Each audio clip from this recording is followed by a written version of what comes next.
Ready to unlock all those awesome Brawl Pass rewards without spending your hard-earned cash? I'm going to show you the simplest way to use that Apple gift card burning a hole in your pocket to grab the Brawl Pass. First things first, make sure your Apple gift card is redeemed to your Apple ID balance.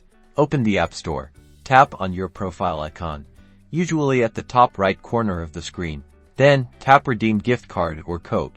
Follow the on-screen instructions to redeem your Apple gift card if you haven't already.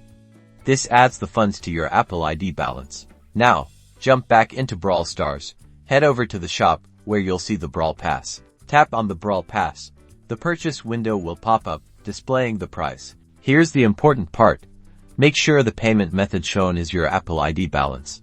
This balance should reflect the amount you redeemed from your Apple gift card. If it doesn't, you may need to adjust your payment settings in your Apple ID.